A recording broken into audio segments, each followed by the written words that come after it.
Hey everybody, welcome back. My name is David Warren and welcome to this week's video. Today, we're going to talk about how I prepared for anesthesia school, what those steps looked like, and kind of what I did in the months leading up to and in the time leading up to me starting anesthesia school. There are a lot of opinions around about what people should do before starting school, and I kind of want to walk you through my journey and kind of tell you a little bit about what that looked like for me. Before we do that, I want to tell you about my Instagram. So I've kind of revamped my Instagram page, and it's more in line with kind of what I'm doing now as far as education. And so it's more in line with what I'm doing in anesthesia school, kind of what things are looking like. If you knew me prior to the past 3 weeks, my Instagram page was really all about photography. And so it didn't really match up with like anything that I do on the YouTube platform. But one of my passions is photography, and so it's kind of like a photography page. But I've since cleared all that content, and now it's more dedicated to anesthesia school and kind of what that looks like for me, study tips, what I'm going through, things I'm learning, that sort of thing. So if you're interested, consider subscribing to my Instagram page. It's the Gassy NP. There's a link on my profile, and you kind of see what I'm up to as far as studying and what that content looks like. As far as today, like I said, I really want to talk to you about my journey up into anesthesia school and kind of what that looks like. If you knew me before the past few months, you know that I'm a nurse practitioner, practiced as a nurse practitioner for some years, and have made the switch over to the anesthesia ship. Started anesthesia school about a month ago, so I'm about a month deep, and I really want to talk about kind of how I prepared for this journey and what that has looked like so far. I'm not really going to talk about anesthesia school specifically here because I've done some videos on that, and I'll do some more videos in the future. But today I really want to focus on how I've prepared to get to where I am. So prepping for anesthesia school, that is a large topic, and it really starts, for me it looks a little different, but for most people it should start whenever you decide that's what you want to do. And what I mean by that is some people decide very early on in their careers, I want to go to anesthesia school, like before nursing school. And so for you, prepping for anesthesia school actually starts the day you go into your RN program, if you know that's what you want to do. And I'll kind of cover that first. So if you know you want to go to anesthesia school, you want to be a CRNA, you're not a nurse yet, you're starting nursing school, the prepping has started for you. And what I mean by that is you really need to excel in your nursing program. You need to make good grades. You need to understand the concepts, understand the patho, understand the pharm, really get a good handle on nursing school, because in more ways than one, that's really going to prep you for your career in anesthesia and the application process. Now, what I don't mean is you're not going to learn anesthesia in nursing school. Obviously, you're going to learn to be a bedside nurse, but the habits that you build and the things that you learn and the things that you employ in your life in nursing school, that's really going to play a big role in your future, not only as a nurse, but as a potential applicant to an anesthesia program. So if you know you want to go to anesthesia school, it starts day one. Get into nursing school and succeed. Really try your hardest and put in the time. And don't just learn things just to learn things for like a test, but really try to commit those things to memory, especially those critical care concepts. Because in nursing school, you're going to learn a whole lot of stuff. Some of it, I will admit, is going to be useless, but a lot of it is not going to be useless. A lot of it is going to be information that you need to know, not only as a practicing nurse, but as a potential anesthesia provider one day. And another side note to that is the habits that you employ in your nursing program will carry on with you probably, because most people will go from an undergraduate nursing program at some point to going into a graduate anesthesia program, if that's what you want to do. Now, again, my story looks a little bit different as far as how I prepped and that sort of thing. But, you know, if I knew that I was going to go to anesthesia school, 7 or 8 years, 10 years out of nursing school, I would still say I prepped myself for anesthesia school, even in my undergrad, even though I took some like alternate courses, through NP school, through traveling, etc. before I went to anesthesia school. I really felt like I prepped myself, even in undergrad, for that potential, even if I wanted to do it. And there were times in my career, as a nurse practitioner, that I was like, you know what, I don't want to do anesthesia. I just want to do what I'm doing. But it all comes back to prepping yourself for that journey, even if you may not want to do it, but setting yourself up for that success, that potential. And so again, that looks like studying, knowing your concepts, and implementing those habits in your life that will stay with you up until you apply to anesthesia school. Some of those habits include study habits, so learning to study. And I will tell you, studying in graduate school is different than studying in undergraduate studies. It's just a whole different ballgame. But some of the study methods that you employ in nursing school will stick with you through the graduate program. And for me, that looks like making flashcards. I've always been like a flashcard maker. And I know now there's like the Anki cards and Quizlet and like online things that you can do. But for me, I like having like a paper flashcard and like holding it up. And, you know, speaking of, I've got some right here, my alpha beta receptors, learning the muscarinic response and the adrenergic response. I still use flashcards even to this day. I started with that in like high school. It stuck with me through nursing school, and it's still sticking with me through my master's program into my doctoral program in anesthesia school. And so also learn like not only good study habits, but like how to time manage. That's huge. And you'll need to learn that in nursing school, but also in anesthesia school. Like you will need to learn how to time manage and how to prioritize. And so you're going to get a little bit of a grasp on that in your undergraduate program, but you really need to like have that nailed down by the time you get to anesthesia school, because it's going to be really important that you know how to time manage, that you know how to like jump from one subject to another subject and come back a few hours. You have to know how to like time manage is the biggest factor. And so prepping starts day one that you enter nursing school. Now, for me, I prepped for some sort of graduate program. I knew I wanted to do anesthesia. I wasn't sure if I wanted to do anesthesia or NP or, you know, this or that. So I really went into nursing school and prepped hard to set myself up for a graduate program. If you go into nursing school and you make C's and you make like low B's, the chances of you getting into anesthesia school are extremely low. Now, not to say that can't be done. There are ways that you can get into anesthesia school with a low GPA. The video is not really covering that today, but try your hardest to really succeed and really like go at it hard in nursing school to earn the A. Not only just to earn the A, you know, I say that earn the A, but you really like know the material, know your pharmacology. I would say if there's one area in nursing school that you need to know to prep yourself for anesthesia school, it's pharmacology, because there's a lot of pharmacology in anesthesia, and that's whenever you get to your interview in anesthesia, you're going to have to know pharmacology, because that's some of the stuff they're going to ask you about: the drugs you administer in critical care, what are the receptors, what do they act on, what do they do, what are their functions, common side effects, etc. So really know your pharmacology, because that's going to not only help you in your nursing career in critical care, if that's what you decide to do, but it's also going to help you in your anesthesia pathway. So point number one, nursing school starts out. That's how you start prepping, day one in nursing school. Now, let's say you get through nursing school, you're still prepping for anesthesia school the day you set foot into the ICU. And again, for me, that looks a little bit different, but for the majority of people that go to anesthesia school, prepping starts day one you walk on the unit. There's like a little disclaimer here. I never worked in an ICU. I'm in anesthesia school. There are ways to get into CRNA school without ICU experience. Notice I did not say without critical care experience. You still have to have critical care experience. But to increase your chances of getting into any program you want to get into and not limiting yourself, you need to get into the ICU. And so that starts in nursing school, prepping yourself to get into an ICU somewhere. That may mean moving across the state. That may mean moving across the country somewhere to get into an ICU. And, you know, maybe there's some people that aren't really in a rush to go to graduate school. Maybe you want to work for 6 or 7 years before you do that, and you want to travel nurse.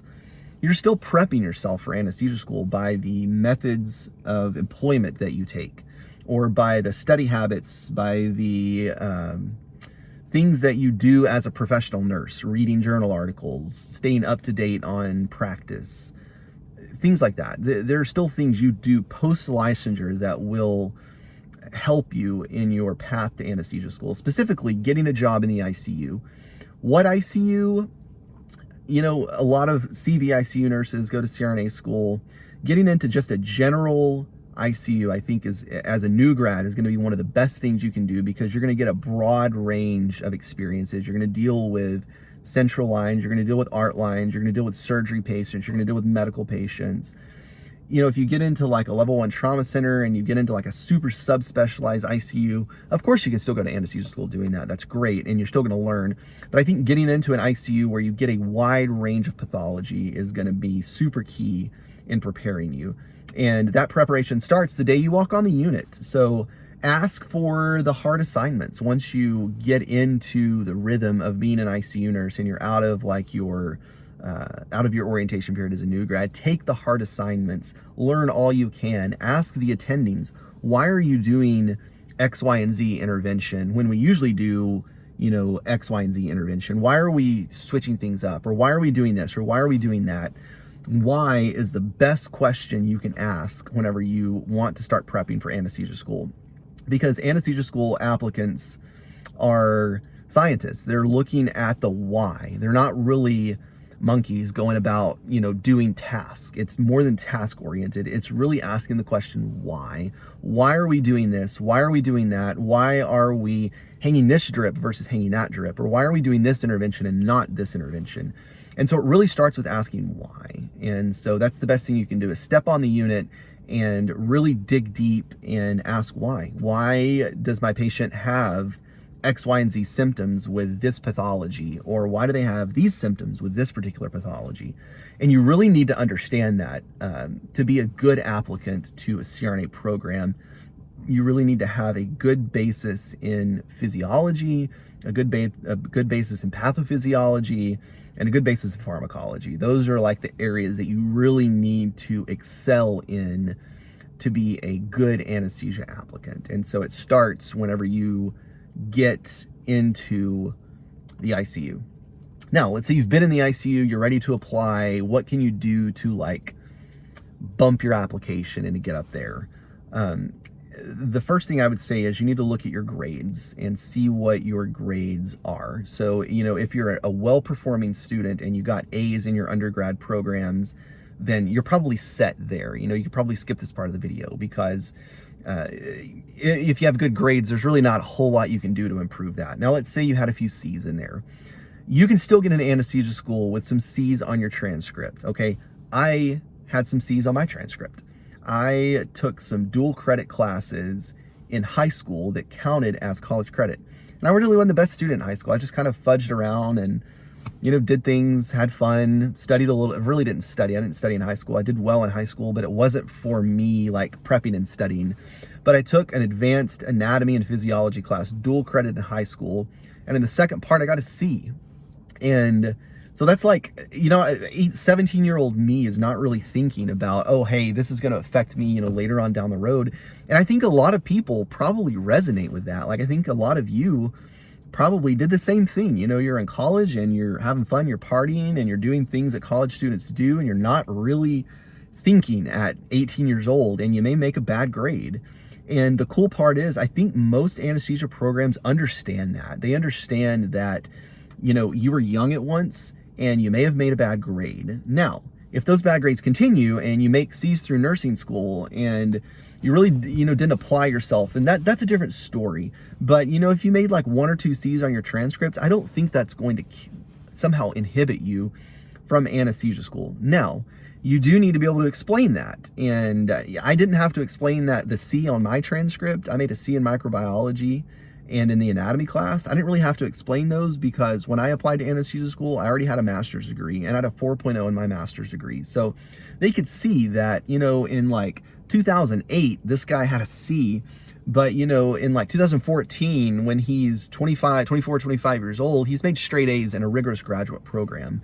And so I think that's what they want to see, is they want to see that you can come back. And so that's important. You know, if you have some C's, you might consider taking some additional classes after, you know, you've been a nurse for a little while, after you're a little older, after you've had those bad grades, to show them, hey, I've improved, I can still take classes, and I can study, and I can make the grade. And I think that's really what anesthesia programs want to see, is that you can make the grade even after you've made some bad grades. And so for me, that looked a little bit different than it made for you. But for me, like, I went to nurse practitioner school, and that somewhat negated the C's that I had made in undergrad when I was like 17 years old. And for them to see that, yeah, he's he's made A's straight through, a pretty rigorous graduate program as a nurse practitioner.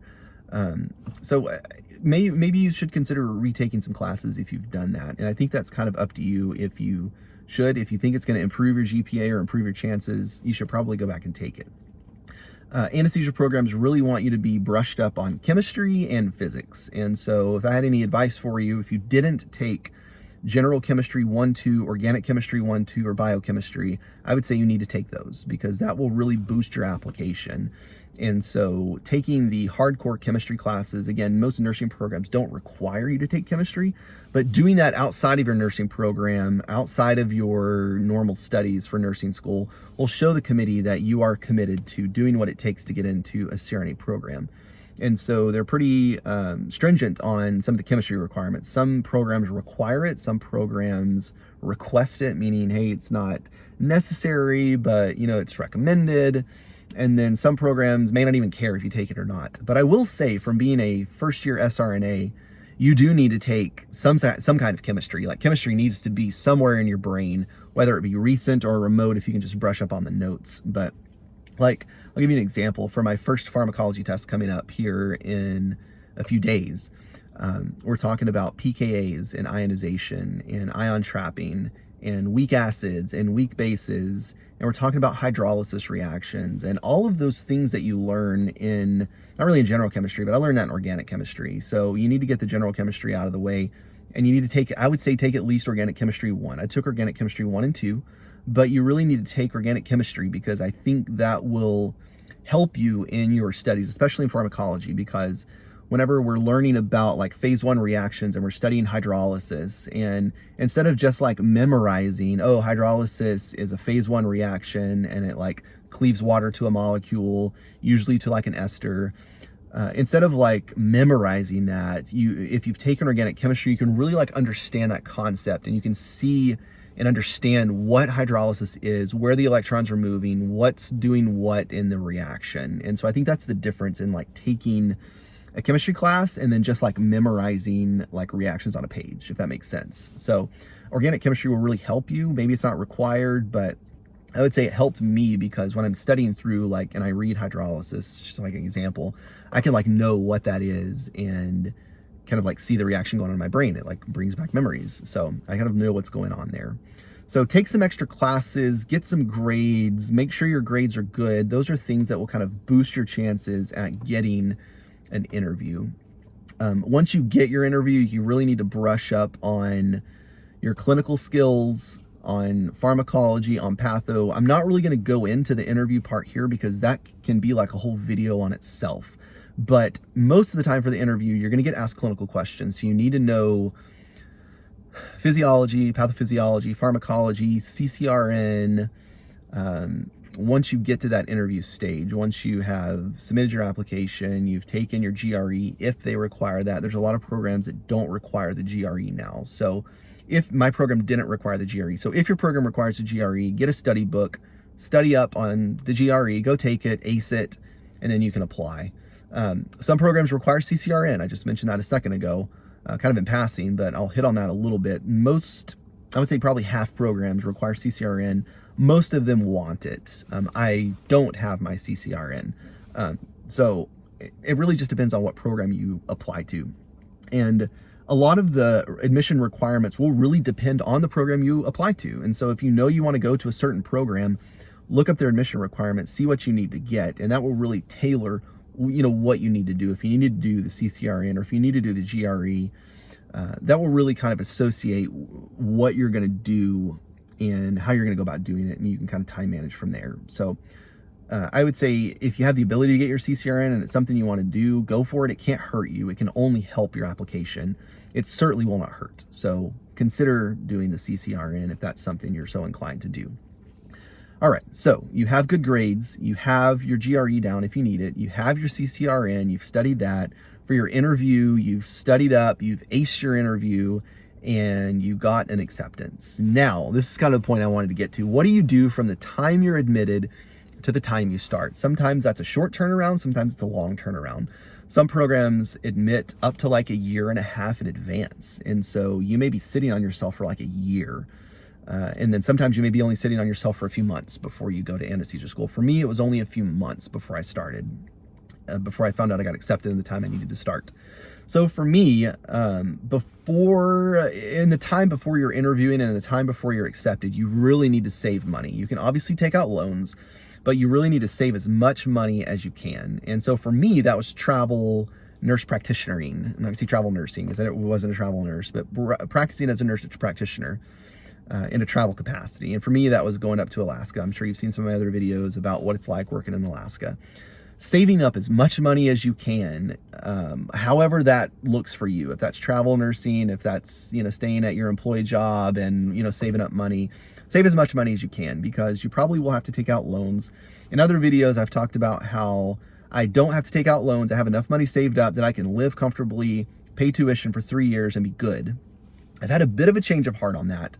I am going to take loans because I can take the money that it's going to cost for tuition and the money that's going to cost to live on. I can invest that money and make more in investing than I can at the 5% interest rate that I'm getting for loans. So it makes more sense for me to keep my money, invest it, take loans, make a higher interest rate on my investment, and then go back and pay those loans off. I do plan to pay off interest as I go, but you kind of see the point.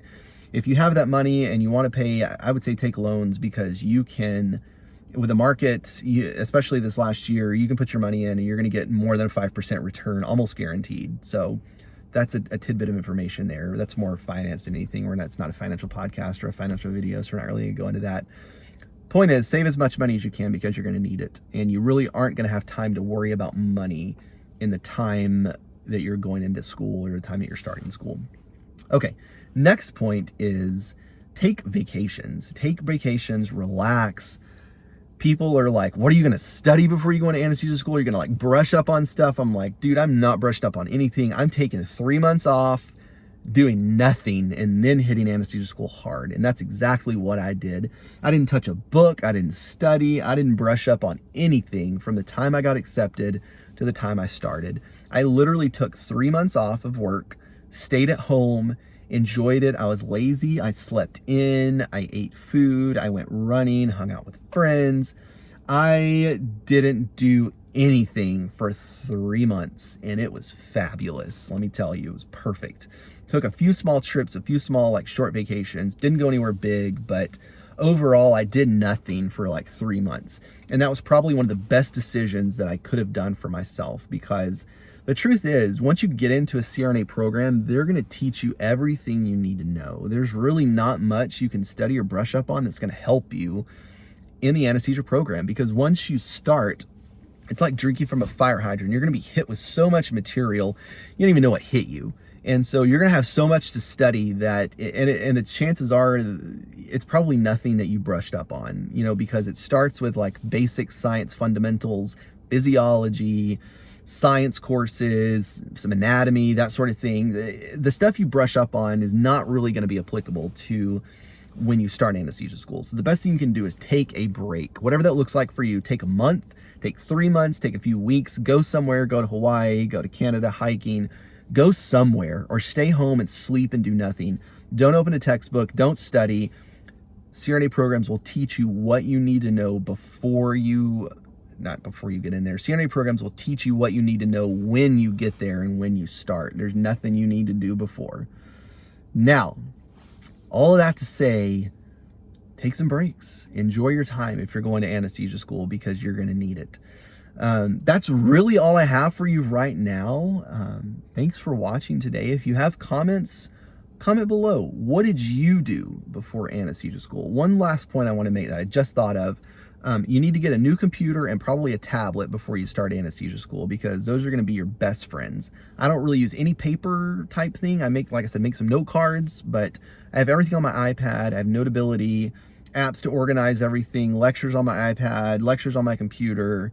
Really invest in a good computer and a good iPad. That's really all I have for you now, like actually. So if you're new here, consider subscribing. I'm going to put out content related to being a CRNA, sorry, not a CRNA yet, being an SRNA, being in CRNA school, and being a nurse practitioner. If that's something you're interested in, consider subscribing.